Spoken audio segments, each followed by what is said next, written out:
What it do, what it do, what it do.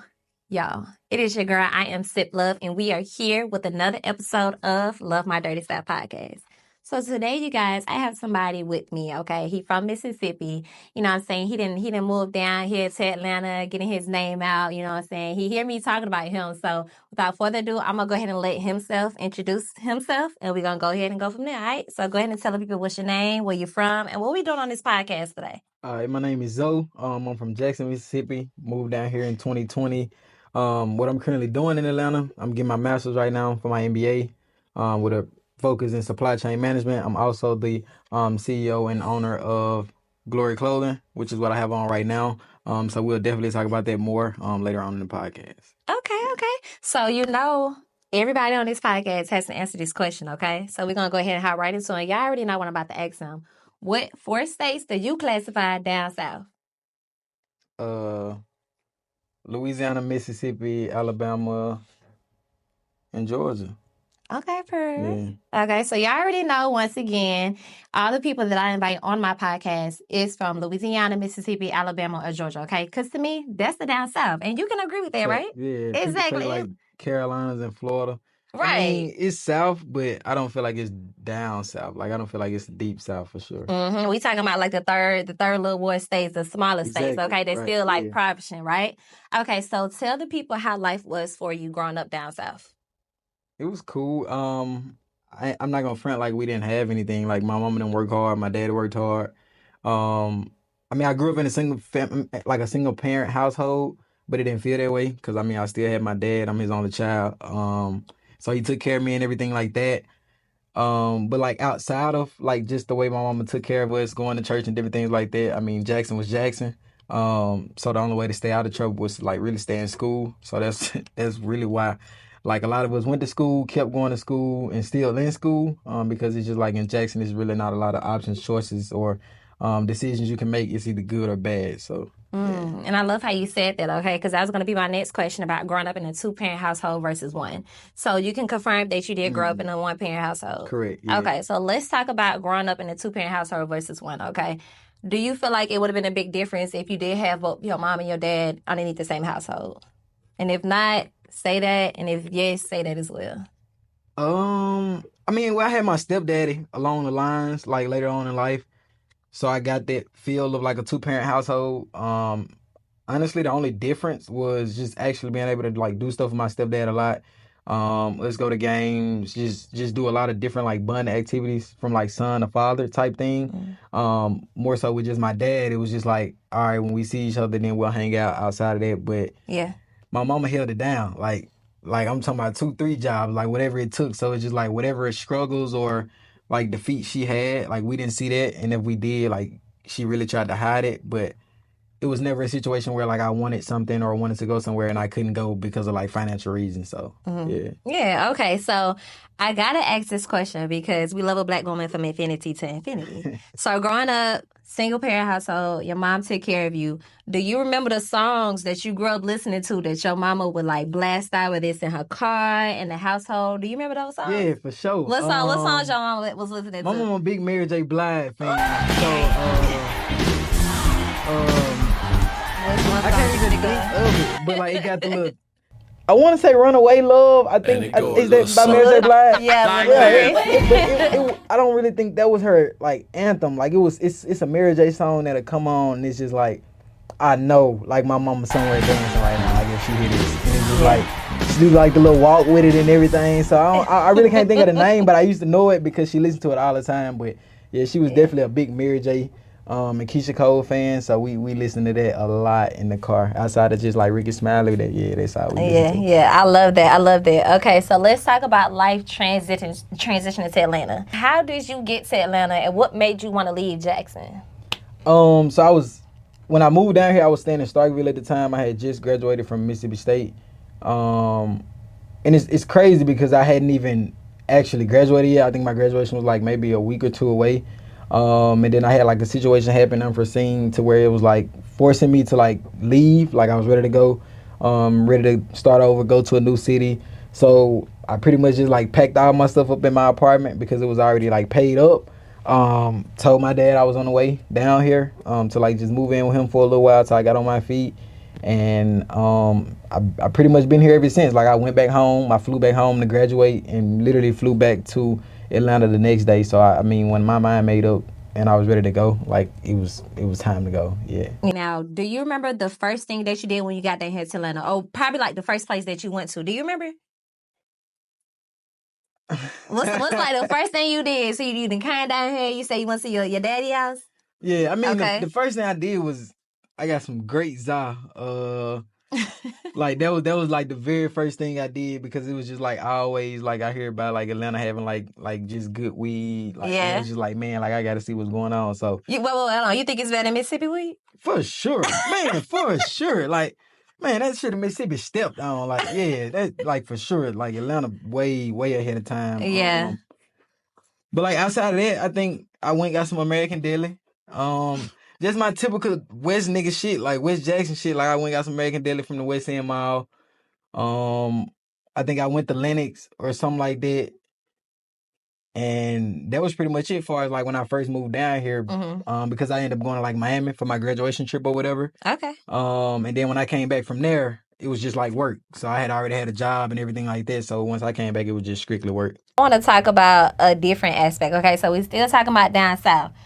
What state has the best woman down south? And we talking about down south only. So between those 4 states that we just said, which is Louisiana, Mississippi, Alabama, and Georgia, who got the best woman out of those 4 states? And he better say you said so Texas. I can't Texas. No, just only Mississippi, Alabama, Louisiana, and Mississippi.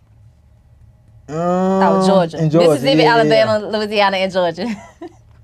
On what aspect? Like just period. Like if you think about a woman, like the type that you would marry, bring home to your mom. I mean, of course, if we talking about like what I bring home to my mom, it'll be Mississippi. Okay. I just feel like you can't really take that out of a Mississippi woman. Like I feel like a woman that come from nothing know how to do everything. Like y'all know how to cook, clean, nurture. You know what I'm saying? Like the whole 9. Okay, but you can be honest now. Who got the baddest? Louisiana, for sure. Louisiana? Man, I thought he was gonna say Atlanta. Definitely not. No, not like Atlanta. Atlanta is just like a lot of table work. You know what I'm saying? Like what that mean? Table it's a work? lot of laying down. It's a lot of surgery getting done. So it's just like I'm not really fond of like Atlanta. Like Atlanta is more like surgical to me. It's just like everybody here got the same shape. You know what I'm saying? I got like, the same aesthetic. Or got the same I talked about that in my last episode. Sure. We was talking about BBLs. I had a model from Mississippi. And it's just like I'm cool on like that don't move me. You know what I'm saying? Like I not talk to you because you got a BBL before I talk to you. But I feel like that's like a woman's choice. I mean, yeah, but it's my choice too to make. You know what I'm saying? So just to confirm, you're not gonna talk to a woman that has a BBL. Cap. Got him. I ain't say that. I ain't say that. What I'm saying is I've talked to a woman with a BBL, even though she like tried to cap me down like it wasn't one at first, and it was just like, come on, bro, they just did a great job. You know what I'm saying? But you don't gotta lie. Like, you know what I'm saying? You spent the money, cool, but that's not what I go for. Like if I just see a regular little slim chick, don't even got a body on it, and I see a chick with a BBL, but they both cute, I'm picking the regular chick first. Well, I feel like he lying, y'all. I'm definitely not though, because it's just like I feel like y'all choosing the BBL later, or y'all choosing with the girl with no ass. Let's be real. BBL ain't what y'all think it is. Because y'all overlook us little girls. Y'all overlook us a lot. BBL is not what you think it is, and I just feel like if you didn't have the right person to do it, it's not gonna be what we looking for. Like if you not Ari, like honestly, like Ari, like if you not her, it's just like what I see in Atlanta is just like it feel like they got it done in Atlanta. But you know, Ari got her body done too though. Ari look great. You know what I'm saying? You can't even like Ari look great. The way she move, you would think it's natural. It's like a lot of girls here. They do the little 1-2, but the whole time like your BBL not moving, just your legs, and it's just like, nah, bro, I'm cool. I pick a regular chick over a BBL female any day. I understand. Because I wasn't raised off of it. Now, if I was born and raised in Atlanta, it's just like, all right, this is kind of what I got to settle for. But I know it's women that look just like this back home, and they just eat greens and cornbread. So it's just like, yeah. What about the club life down here in Atlanta? Like, do you think it's better down here or in Mississippi? Or have you been out in Atlanta, had a good time? I was saying, like, let's be real. Because, no, you know, back home, like, they got... Back home, they got shit. Man, stop it. Man, they go to them same... and this is... Listen, born and raised, like, I'm not talking about my city, but Atlanta just got more variety. Like, the city is definitely trying to come up because now we got the Zaza. You got naming faces, you know what I'm saying, for, like you said, embroidered and revamped. Yeah. You still got, what's the little spot I know of that everybody be going to? Chemistry. You got Chemistry. What's the other little spot? Like where a lot of older people be at. And the drinks be Trio. real strong. Child, we gonna come back to And that. but Trio, you know what I'm saying? So we do got a lot of clubs and lounges and different things like that since like we was in high school, because it was just like we probably had 1, 2, or 3 clubs like Dagger Boy and all that, but nah, not Dagger Boy. I don't know what they got going on. But yeah, Atlanta just got more variety. Yeah. I feel like when I first moved down here, I enjoyed going out more than now, because a lot of shit I was going to closed, like the Gold Room, Compound, my favorite strip club, Down here? yes. I feel like I can't even think of the name. Magic? Nah, Magic number 2. I'm Magic number 2. If it wasn't Magic, Flame? nah. Blue Flame got good food. Opium? Ain't Allure closed? I think it was Allure. Yeah. I think it was Allure. Yeah, I think it was Allure. Yeah. But I definitely fuck with Allure for sure. But yeah, Atlanta club like gonna always be to me lit. Like this is just the Mecca Central. Like, Right. Like Houston for me taking over, and like they becoming what Atlanta used to be. But I still feel like Atlanta is Atlanta. Like you gonna always have traffic through here. You got celebrities that's gonna always come through here. It's still like the hub of everybody to pretty much have that meeting point. So okay, so let's talk about entrepreneur life, right? So you a Jackson boy through and through, right? Let's talk about how is it being a Black entrepreneur from the South. I honestly feel like being an entrepreneur is better than not know a lot of people. It's just from my personal experience. It's just like, because I feel like I've always been like just creative, artistic, big on fashion, but it's just like it went from me being big on fashion and dressing up a lot and all of that to turning it into a business, and then just watching people who, you know what I'm saying, fuck with you heavy, was all into your pictures, sharing this, sharing that, and it's just like now that I'm doing something that brings in a profit or to make my name or brand get out there more, it's just like the support don't be there. It's just like I have my people that support me back home, and I have a lot of people that like be in my DMs or like secretly supporting me, and I just always have found that weird. Like I get plenty of people, and I'm not gonna like it's the names don't matter, but it's just like I get so many like DMs for brands that's already like I consider bigger than me, only because they still back home and they sell a lot. Yeah. But it's like, can you be my graphic designer, or can you help me drop this and drop that? But it's just like, I don't get no support from you in public. Like, you don't like no pictures, you don't comment on no pictures. You damn sure don't buy nothing, but it's just like you in my DM asking me to make your next logo. Crazy. So it's just like, that's kind of like how it works back home. But I definitely got supporters and shit back home. But I feel like what made me like be more consistent and just like really get in my bag was coming to Atlanta, and the Atlanta people actually like seeing my work, not knowing me, but actually seeing the shit and be like, damn, that shit hard, where you get that from? Yeah. And me being able to say it's my shit. Yeah. Like people back home know, oh well, this Zoe shit, so I ain't gonna fuck with it. Yeah. But if I didn't know Zoe, that shit hard as hell. Like it be like that, but at the end of the day, it's just like the people that you know ain't the people that's gonna help you blow. You know what I'm saying? It's gonna always be the people that you don't know, run into unexpected encounters and different things like that. So okay, I like that take. I like that. So let's get into the brand. So tell the people once again the name of the brand and the inspiration behind the brand. All right, so the brand is called Glory Clothing. Pretty much how I came up with that name. It used to be called God Over Everything. I liked that name. It just wasn't more so streetwear based. I was looking for a certain target audience, and I feel like I wasn't getting it with that. So that's when I kind of ventured off and was like, well, what's something that can define me but not neglect God at the same time? What is something that can define me, how I go about my life, how I dress, how I just uphold myself. And I was just like, well, high renowned fashion is also a thing of glory. One thing we always give to God is glory. Without God, we can't do anything.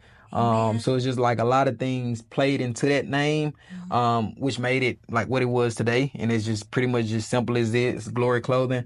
But I just let my drops, sweats, whatever I decide to come out with, just express that through whatever creativity that I'm feeling at that time. I love that. Yeah. I really love the inspiration, especially you don't see like a lot of Southern brands be circulated based off like their principles of what they believe in. Exactly. So I really do appreciate you telling people about your inspiration behind your brand. So now let's talk about some new or some old drops that you are most passionate about when it comes down to your brand. So my most passionate drop probably was the sweatsuits that I dropped Christmas of last year. I ended up dropping it twice and it sold out twice. Okay. So I think that's when I was like, okay, all right, this is the alley I need to stay in. This is my lane. Focus on this type of aspect and just like go up from there. So a lot of the stuff that I'm doing now is kind of like one of one, handmade, cut and sewn, different things like that. So I do got some jackets that are about to come out in October. I have some sweatsuits that are going to come out in November. And I do got a shirt that I will be dropping. I don't really know what I'm gonna do with the shirt yet, being that I'm more so focused on like the cold weather. So I may put like a hard long sleeve shirt under it, or may actually make the shirt a long sleeve shirt. So I'm just playing around with it right now and figuring out what I want to do. But yeah. Okay, so y'all know that I wasn't just gonna let him sit down here and have his brand on and not show y'all. So I'm finna get up and I'm finna let him get up so that y'all can see his brand. Okay, so let me get on out the way. All right, so right now I got on my Glory Crystal oversized set. I can start with the jacket, drop shoulder on the jacket, sun dried on the actual color base, which is like a mixture of like black, gray, white. So I pretty much came up with like the hand crystals and stones just to define like what glory means to me. So just high renowned fashion, being able to add details where details aren't needed, just being able to sprout up your brand and what you wear, to personalize it for you. So this is just a full look of the jacket. So I do have glory on the back as well, which is more bigger.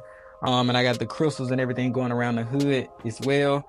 Also the hood is very, very big. So for like all my dreadhead partners and all like the people that got like oversized heads, like y'all can still be protected from like the weather conditions. So outside of that, I got the shirt. It pretty much complement the jacket. And then the shirt that I have on right now is just the oversized Glory Crystal shirt as well. Complementing the jacket. So the size that I do have on is a small. And then as far as the pants are made custom by me as well. So I just have like the crystals going down the side. And then I also have like the Glory name being like airbrushed on the back as well. With the complimentary chain, and the size pants that I'm wearing is a 31. And then outside of that, I'm gonna save the sweatsuits. I'm not gonna show y'all them yet. Them is hard as fuck though, I'm telling you. But then I'm finna drop like this shirt, which is like the Power of the Tongue tee. I haven't dropped it yet because it's finna get cold. I want to do some other things with it. And I also might drop like some flare sweats or something like to complement it as well, just to make it like a full outfit. But outside of that, I'm not gonna really show y'all nothing else because everything else is just gonna be a surprise. I'm probably just gonna drop the shit because I know what it's gonna do. So yeah, that's all I got right now. Again, you can follow me on Instagram at GlowWorldZo, GLOWRLDZO. You can also follow my business page, Glory Clothing One, on Instagram as well. All right, y'all just seen my guy give a really fly presentation, okay, about his brand. He done showed y'all what he got on. Is giving real fresh and fly. Now, y'all know I wasn't finna let this man leave without playing that game, okay? So y'all already know what's next. It's called Know Your South, okay? Check it out and we'll be right back. Okay, you guys, so once again, we're playing the game Know Your South, okay? So how long have you been in Atlanta and left Jackson? I've been here 4 years now. For 4 years? Yeah. Okay, so we gonna see if he's still a true Mississippian, if he got it in his chest and his heart, okay? So let's go ahead and look at the first picture. I want you to tell me if you remember the name of the building or whatever it is, okay? Yeah. All right. All right, what that is right there? Where the picture? Right there. Oh. Ooh, y'all. That's the Metro Center? God damn, that The picture Metro old. Center? That ain't the Metro. This ain't the Metro Center? No. This Northport? That's Norfolk. Dead ass? Yes. Damn, Northport ugly as hell. I thought that was the Metro Center. No, you got that wrong, y'all. All right. Okay. God, All right, we're finna go to the next one. What's that right there?